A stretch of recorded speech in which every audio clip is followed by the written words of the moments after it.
आज हम कृष्णा सोबती द्वारा रचित एक पाठ है बचपन, उसका अध्ययन करेंगे। मैं तुम्हें अपने बचपन की ओर ले जाऊंगी। मैं तुमसे कुछ इतनी बड़ी हूँ कि तुम्हारी दादी भी हो सकती हूँ और तुम्हारी नानी भी। कृष्णा सोबती कहती है कि मैं आज तुम्हें अपने बचपन की ओर ले जाती हूँ और मैं उम्र में तुमसे इतनी बड़ी हो सकती हूँ कि मैं तुम्हारी दादी भी हो सकती हूँ या नानी भी, अर्थात मैं इतनी बड़ी हो सकती हूँ कि दादी या नानी की अवस्था जितनी मैं हो सकती हूँ। मैं आपकी बड़ी बुआ और मौसी जैसी भी हो सकती हूँ, लेकिन फिर भी परिवार में मुझे सभी लोग जीजी कहकर ही पुकारते हैं। कृष्णा सोबती है, उसके परिवार के जो लोग हैं उन्हें जीजी कह कर के पुकारते हैं। हाँ, मैं इन दिनों कुछ बड़ा यानी उम्र में सयाना महसूस करने लगी हूँ, शायद इसलिए कि पिछली शताब्दी में पैदा हुई थी। और लेखिका कहती है कि मैं अभी अपनी उम्र में बड़ा ऐसे महसूस करने लगी हूँ कि मेरी उम्र कुछ बड़ी हो गई है, और ऐसा भी है कि मैं पिछली शताब्दी में पैदा हुई थी। मेरे पहनने ओढ़ने में भी काफ़ी बदलाव आए हैं।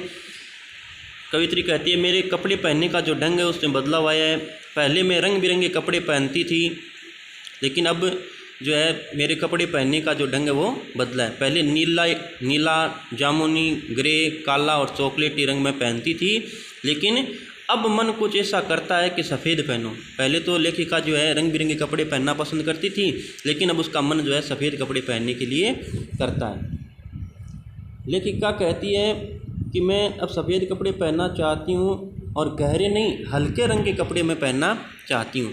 मैंने पिछले दशकों में तरह तरह की पोशाकें पहनी हैं। पहले फ्रॉक, फिर निकर वॉकर, फिर स्कर्ट, लहंगे, गरारे और अब चूड़ीदार और घेरदार कुर्ते। बचपन में कुछ फ्रॉक तो मुझे अब तक याद है। लेखक कहते हैं मैंने बचपन में जो फ्रॉक पहने थे वो फ्रॉक मुझे अभी भी याद है कि वो फ्रॉक कैसे होते थे। हल्की नीली और पीली धारी वाला फ्रॉक, गोल कॉलर और बाजू पर भी गोल कप, एक हल्के गुलाबी रंग का बारीक चुन्नटों वाला घेरदार फ्रॉक, नीचे गुलाबी रंग की फ्रिल।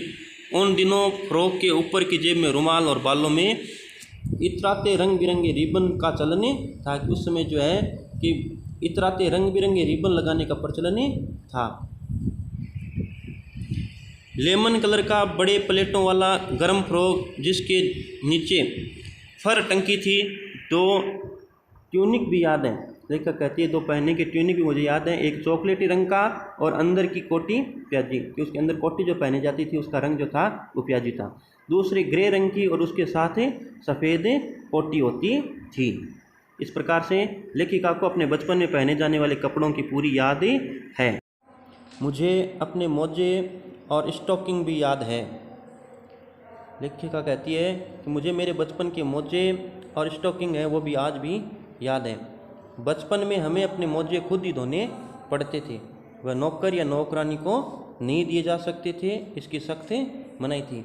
लेखक कहती है कि बचपन में हमें हमारे मोजे खुद ही धोने पड़ते थे। हम अपने नौकर या नौकरानी से वो मोजे नहीं धुलवा सकते थे, हमारे घर में इसकी सख्त मनाही थी। हम बच्चे इतवार की सुबह इसी में लगाते कि रविवार की सुबह जब होती तो हम घर के जितने भी बच्चे थे वो सब इसी काम में लग जाते। मोजे धोने के काम में हम सारे बच्चे घर के लग जाते थे। मोजे धो लेने के बाद अपने अपने जूते पॉलिश करके चमकाते। जब जूते कपड़े या ब्रश से रगड़ते तो पॉलिश की चमक उभरने लगती थी। सरवर, मुझे आज भी बूट पॉलिश करना अच्छा लगता है। और यही कारण है कि लेखिका कहती है कि जब हम बचपन में जूतों की पॉलिश करते थे तो आज भी मुझे बूट की पॉलिश करना अच्छा लगता है। हालांकि अब नई किस्म के शू आ चुके हैं। कहना होगा कि पहले से कहीं ज़्यादा आरामदेह हैं। हमें जब नए जूते मिलते उसके साथ ही छालों का इलाज शुरू हो जाता था। लेखिका कहती है कि पहले के जो जूते थे उनकी तुलना में अभी जो वर्तमान में जूते आ रहे हैं वो बहुत ही आरामदेह हैं, अच्छे आराम देने वाले जूते हैं। जब हम बचपन में नए जूते लाते थे तो उनके साथ ही छालों का इलाज भी शुरू हो जाता था। जब कभी लंबी सैर पर निकलते अपने पास रुई जरूर रखते थे। लेखिका कहती है जब हम बचपन में सैर करने के लिए जाते थे तो अपने पास रुई रखते थे। जूता लगा तो रुई मोजे के अंदर। हाँ, हमारे तुम्हारे बचपन में तो बहुत फर्क हो चुका है। लेखिका कहती है कि हमारा बचपन जो था उस बचपन में और आज के बच्चों के बचपन में फ़र्क आ चुका है। हर शनिश्चर को हमें ऑलिव ऑयल या कैस्टर ऑयल पीना पड़ता था। लेखिका कहती है कि हर शनिवार को हमें ऑलिव ऑयल या कैस्टर ऑयल पीना पड़ता था। यह एक मुश्किल काम था और इस तेल को पीना बहुत ही मुश्किल काम था। शनिश्चर को सुबह से ही नाक में इसकी गंध आने लगती थी। शनिवार को सुबह से ही इसकी गंध आने लगती थी। छोटे शीशे के गिलास जिन पर ठीक खुराक के लिए निशान पड़े रहते, उन्हें देखते ही मितली होने लगती। लेखक कहते हैं छोटे शीशे के गिलास होते थे और जिन पर हर खुराक के लिए निशान पड़े रहते थे और उस गिलास को देखते ही मन मचलने लगता था, इसे मितली होने लगती थी। मुझे आज भी लगता है कि अगर हम नए भी पीते तो वह शनिश्चर दवा तो कुछ ज़्यादा बिगड़ने वाला नहीं था। लेखक कहती है यदि हम वो दवा नहीं पीते तो भी उससे ज़्यादा फर्क नहीं पड़ता और हमारी सेहत ठीक ही रहती। तो मैं बताऊंगी कि हमारे समय और तुम्हारे समय में कितनी दूरी हो चुकी है। लेखक कहती है कि हमारा बचपन और अभी बच्चों का बचपन जो है उसमें कितनी दूरी आ चुकी है, ये मैं तुम्हें बताऊंगी। यहाँ तक कि बचपन की दिलचस्पियाँ भी बदल गई है। और लेखिका कहती है कि बचपन में जो हम जिस प्रकार की चीज़ों में हम दिलचस्पी लेते थे वो सारी चीज़ें अब बदल चुकी है, वो सारी चीज़ें अब अलग अलग हो गई है। लेखिका कहती है कि हमारे बचपन में और अभी के बचपन के दिनों में अंतर आ गया है।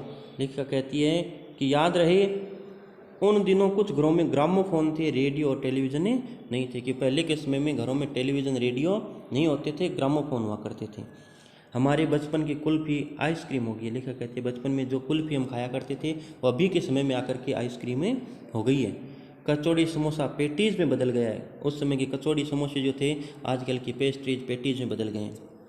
शहतूत और फाल से और खसखस के शरबत कोका पेप्सी में बदल गए। उसमें शहतूत फाल से और खसखस के शरबत बच्चे पीते थे, लेकिन आजकल के समय में वो कोका और पेप्सी में बदले गए हैं। उन दिनों कोका नहीं लेमनेड विमटो मिलती थी, उसमें कोका कोला आदि नहीं मिलती थी, लेमनेड और विमटो मिलती थी। शिमला और नई दिल्ली में बड़े हुए बच्चों को वेंगर्स और डेविको रेस्तरों की चॉकलेट और पेस्ट्री मज़ा देने वाली होती थी। लेकिन कहते हैं शिमला और दिल्ली जैसे शहरों में जो बच्चे बड़े होते थे उनको वहाँ की रेस्टोरेंट की चॉकलेट और पेस्ट्री मज़ा देने वाली होती थी। वहाँ की चॉकलेट और पेस्ट्री अच्छी होती थी। हम भाई बहनों की ड्यूटी लगती शिमला मॉल से ब्राउन ब्रेड आने के लिए। कहती है कि हमारे भाई बहनों की ड्यूटी लगती थी कि हमें शिमला मॉल से ब्राउन ब्रेड लेकर के आनी है। हमारा घर मॉल से ज़्यादा दूर नहीं था। एक छोटी सी चढ़ाई और गिरजा मैदान पहुंच जाते, वहाँ से एक उतराई और उतरते और मॉल पर कन्फेक्शनरी काउंटर पर तरह तरह की पेस्ट्री और चॉकलेट की खुशबू मन भावनी होती थी। हमें हफ्ते में एक बार चॉकलेट खरीदने की छूटें दी जाती थी। हफ्ते में एक बार ही चॉकलेट खरीदने की छूट लेखिका को मिलती थी। सबसे ज़्यादा मेरे पास ही चॉकलेट टॉफ़ी का स्टॉक रहता था। लेखिका कहती है हफ्ते में एक बार हम चॉकलेट टॉफ़ी खरीदते थे और उसमें ही मेरे पास चॉकलेट का भंडार रहता था। मैं चॉकलेट लेकर खड़े खड़े कभी न खाती, घर लौटकर साइड बोर्ड पर रख देती और रात के खाने के बाद बिस्तर में लेट करके मज़े से खाती थी। शिमला के काफ़ल भी बहुत याद आते हैं, खट्टे मीठे, कुछ एकदम लाल, कुछ गुलाबी, रसभरी, कशमल। सोचकर ही मुंह में पानी आ जाए कि शिमला में मिलने वाले काफ़ल है वो हमें आज भी याद आते हैं। उनका स्वाद खट्टा मीठा होता था, कुछ एकदम लाल होते थे, कुछ गुलाबी होते थे और उनका स्वाद अब भी याद करते हैं तो मुंह में पानी आ जाता है। चेस्टनट एक और गजब की चीज़, और चेस्टनट जो थी वो भी एक गजब की चीज़ थी। वो आग पर भुनी जाती थी और उसके छिलके उतार कर उसे मुँह में लिया जाता था। चने, जोर गरम और अनारदाने का चूर्ण। हाँ, चने, जोर गरम की पुड़िया जो तब थी वह अब भी नज़र आती है कि चने उसमें बिकते थे, वो आज भी देखने को मिल जाते हैं। पुराने कागज़ों से बनाई उस पुड़िया में नीरा हाथ का कमाल है। नीचे से तिरछी लपेटे, ऊपर से इतनी चौड़ी कि चने आसानी से हथेली तक पहुँच जाए। नीचे से तो पतली होती थी, ऊपर से चौड़ी होती थी, जिससे चने आसानी से हथेली में आ जाते थे। एक वक्त था जब फिल्म का गाना चना जोर गरम बाबू में लाया मज़ेदार, चना जोर गरम उन दिनों स्कूल के हर बच्चे को आता था। कुछ बच्चे पुड़िया पर तेज मसाला बुरकवाते थे। पूरा गिरजा मैदान घूमने तक ये पुड़िया चलती, एक एक चना पापड़ी मुंह में डालने और एकदम उठाने में खास लाए रफ्तारें थी। छुटपन में हमने शिमला रिज पर बहुत मज़े किए हैं, घोड़ों की सवारी की है। शिमला के हर बच्चे को वहाँ कभी न कभी ये मौका मिल ही जाता है। लेखिका कहती है शिमला में जो बच्चे रहते हैं उनको घोड़ों की सवारी आदि का मौका मिल ही जाता है। हम जाने क्यों घोड़ों को कुछ कमतर करके समझते, उन पर हंसते थे। ननिहाल के घोड़े खूब हष्ट पुष्ट और खूबसूरत, उनकी बात फिर कभी। लेखिका कहती है हम घोड़ों को देखते, उन देखकर उन घोड़ों पर हंसते थे। और हमारे ननिहाल के जो घोड़े थे वो हष्ट पुष्ट और मोटे तगड़े थे और बहुत ही खूबसूरत थे। उनकी बात हम फिर कभी करेंगे। शाम को रंग बिरंगे गुब्बारे, सामने जाखू का पहाड़, ऊंचा चर्च, चर्च की घंटियां बजती तो दूर दूर तक उनकी गूंज फैलती थी। लगता था इसके संगीत से प्रभु यीशु स्वयं कुछ कह रहे हैं। लेखक कहती है कि शाम का समय होता, रंग बिरंगे गुब्बारे हाथ में लिए, सामने जाखू के उस पहाड़ पर ऊंचा ऊंचा एक पर्वत जिसके ऊपर ऊंची चर्च थी, उस चर्च में घंटियां बजती और घंटियों की आवाज़ दूर दूर तक जाती थी और ऐसा लगता था जैसे प्रभु यीशु जो है वो कुछ कह रहे हैं। सामने आकाश पर सूर्यास्त हो रहा है, गुलाबी सुनहरी धारियाँ नीले आसमान पर फैल रही है। दूर दूर फैले पहाड़ों के मुखड़े गहराने लगी और देखती देखती ये बत्तियाँ टिमटिमाने लगी। रिज पर की रौनक, माल की दुकानों की चमक के भी क्या कहने। सैंडल के पॉइंट की भीड़ से उभरता कोलाहल। सर्वर स्कैंडल पॉइंट के ठीक सामने उन दिनों एक दुकान हुआ करती थी जिसके शोरूम में शिमला कालका ट्रेन का मॉडल बना हुआ था, जिसकी पटरियां उस पर खड़ी छोटे छोटे डिब्बों वाली ट्रेन, एक और लाल टीन की छत वाला स्टेशन, सामने सिग्नल देता खंबा, थोड़ी दूर पर बनी सुरंगें। एक ऐसी दुकान थी, एक शोरूम था जिसमें ट्रेन का एक मॉडल बना हुआ था, जिसमें पटरियां, डब्बे, स्टेशन की छत, सिग्नल सब बने हुए थे। पिछली सदी में तेज़ रफ्तार वाली गाड़ी वही थी और पिछली सदी में तेज़ रफ्तार से चलने वाली गाड़ी में वही गाड़ी थी। अभी तो अलग अलग प्रकार की गाड़ियाँ आ गई है, लेकिन उस समय वही गाड़ी जो थी वो तेज़ चलती थी, अर्थात ट्रेनें जो थी वो तेज़ चलने वाली होती थी। कभी कभी हवाई जहाज़ भी देखने को मिलते थे। दिल्ली में जब भी उनकी आवाज़ आती, बच्चे उन्हें देखकर बाहर दौड़ते। दिखता एक भारी भरकम पक्षी उड़ता जा रहा है पंख फैलाकर। कि हवाई जहाज़ की आवाज़ भी बच्चे सुनते थे और उस आवाज़ को सुन करके दौड़ करके बाहर आ जाते और देखते तो ऐसे कहते कि एक बड़ा पक्षी पंख फैला करके उड़े रहा है, ये देखो, और वह गायब, और ऐसे देखो देखो कहते और वह गायब हो जाता। और उसकी स्पीड ही इतनी तेज़ लगती और उस हवाई जहाज़ की स्पीड बहुत तेज़ लगती। हाँ, गाड़ी के मॉडल वाली दुकान के साथ एक और ऐसी दुकान थी जो मुझे कभी नहीं भूलती। यह वह दुकान थी जहाँ मेरा पहला चश्मा बना था। वह आंखों के डॉक्टर अंग्रेज़ थे।